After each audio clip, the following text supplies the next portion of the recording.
그 거를 구매할 때도 이거를 의료용품으로 사는 게 아니라 그 화학용품으로 사야 되는 거예요. 이런 성분들이 화장품에 들어가고 있어요. 그래서 팩을 한다면 반드시 팩을 하고 나서 실제로 문제가 되는 환자들이 많아요. 각질 제거를 하고 얼굴이 빨개져서 병원에 오는 거죠. 항상 중요하다고 제가 말씀드리는 건 원장님께서 1편에서 1일 1팩이 안 좋은 거라고 말씀하셨잖아요. 팩을 할 때마다 생각이 막 나더라고요.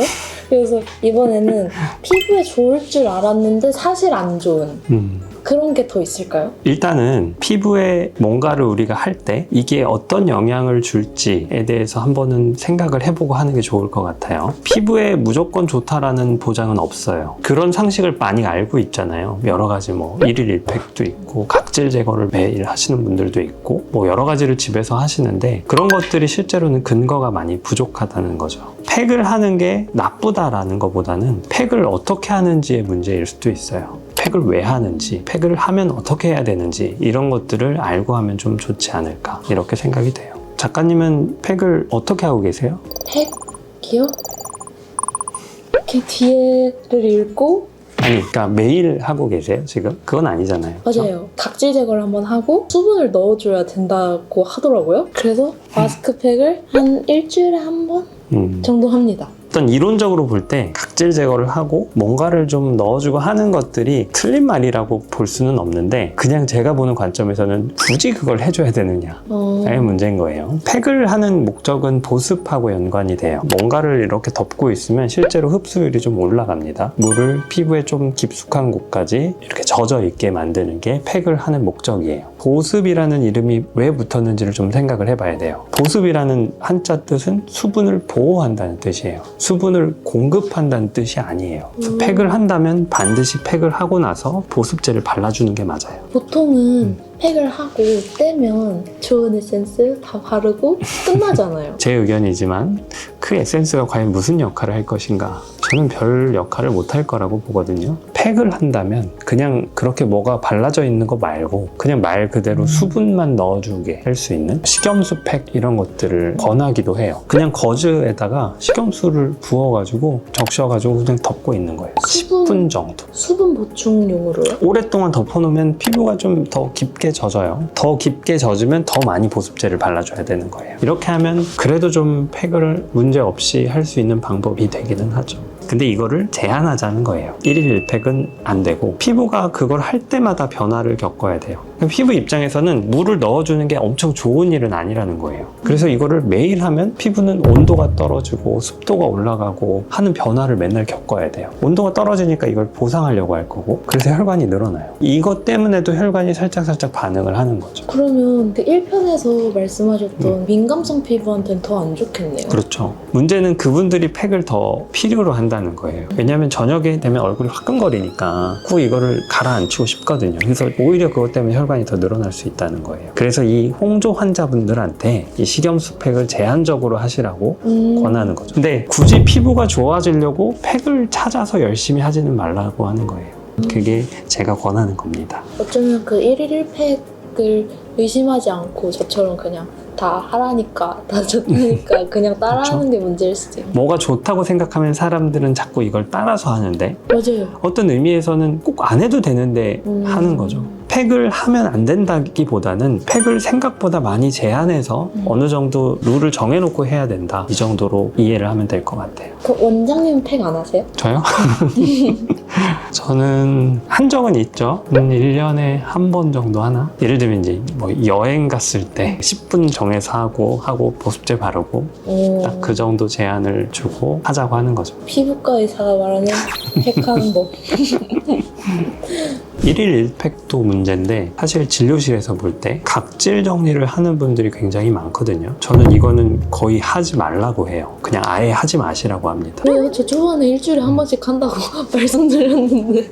필링이라는 방법이에요. 오래전부터 하고 있는 치료 방법 중에 하나인데, 문제는 필링을 유발하는 이 성분들이 화장품에 도대체 얼만큼 들어가 있는가, 이게 문제가 될 수 있어요. 얘를 많이 하면 좋은 거는 당연히 아니죠. 각질을 녹인다는 건 피부를 손상시킨다는 거잖아요. 그 손상을 맨날 주면 당연히 문제가 되는 거예요. 일종의 그 박피제라는 거를 구매할 때도 구매 루트가 없어요. 화학약품이잖아요. 사려면 이거를 의료용품으로 사는 게 아니라 그 화학용품으로 사야 되는 거예요. 그러니까 이거는 법적인 문제가 사실 돼요.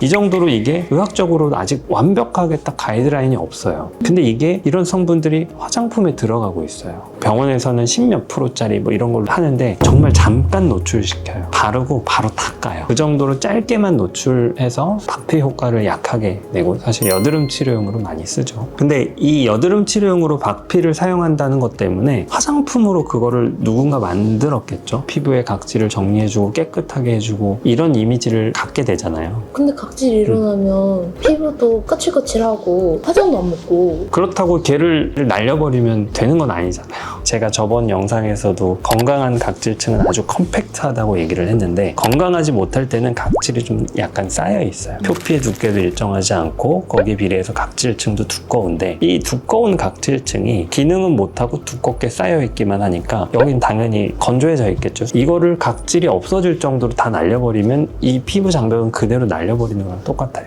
그러면 피부가 기능을 더 못하겠죠. 더 모습을 못할 거고, 항상 중요하다고 제가 말씀드리는 건 어느 정도까지 했는가. 집에서 할 때는 그 정도를 통제하기가 어렵다는 거죠. 병원에서 할 때는 의사들 간에 갖고 있는 가이드라인이 있는 거예요. 이거를 짧게 노출시키고 너무 자극이 되지 않도록 하는 것들은 병원에서 통제하는 부분이잖아요. 근데 이게 농도가 낮은 거라도 화장품을 할 때는 통제가 과연 될까? 그게 문제인 거죠. 실제로 문제가 되는 환자들이 많아요. 각질 제거를 하고 얼굴이 빨개져서 병원에 오는 거죠. 옛날에는 괜찮았어요, 이렇게 얘기를 해요. 근데 이번에는 문제가 됐다고 하는 거죠. 그래서 각질 제거는 집에서는 꼭 해줄 필요가 없는 거라고 봐요. 각질이 생겼으니까 없애야 돼. 그렇죠, 아니죠. 각질은 원래 있는 거야. 맞아요. 그러니까 때를 미는 것도 똑같아요. 두꺼워진 각질이 좀 얇아지면 피부가 훨씬 좋아 보여요.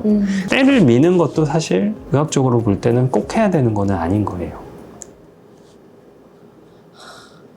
1일 팩에 이어서 각질 제거도 그냥 따라 했다가, 사실 피부가 민감하지 않은 분들은 문제가 없다면 하고서 뭐 피부가 매끈해지고 만족스럽다면 못하게 할 이유는 없는데, 문제가 될 가능성이 있으니까 그만큼 좀 경고를 한다, 이 정도로 봐야겠죠. 그러면은 괄사는 어때요?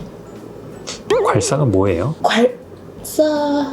괄사가요, 손바닥만한 약간 묵직한 네. 걸로 이렇게 밀어주는 거. 라인을 이렇게 근육, 크림 바르고 근육 풀어주고 하는 거. 이렇게 하고, 여기 막 여기 눈앞도 이렇게 하고, 목 여기 뒤에도 하고, 그런 거예요. 결국은 이제 마사지의 개념이네요. 마사지를 하면은 된다 안 된다를 떠나서 피부과 의사니까 피부에 괜찮은가를 봐야죠. 그런 것들이 문제가 될 수 있다고 보여요. 얼굴 마사지 받고 좀 문제가 돼서 병원에 오시는 분들도 있는데, 문지르는 행위도 물론 문제가 되지만 바른 것 때문에 피부를 자극시키는데 그 상황에서 문지르니까 문제가 되는 경우도 있거든요. 물론 피부에 문제가 크게 있지 않다면 좀 뭐 적당한 정도로 그런 걸 하면 안 된다고 보기는 어렵고, 적절히 하면 되지 않을까 싶네요.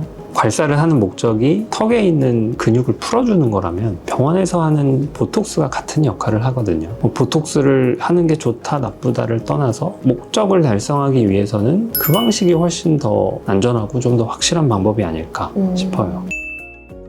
그럼 결국에는 피부에는 뭘 더 하려고 하는 것보다는 덜 하는 게 낫다.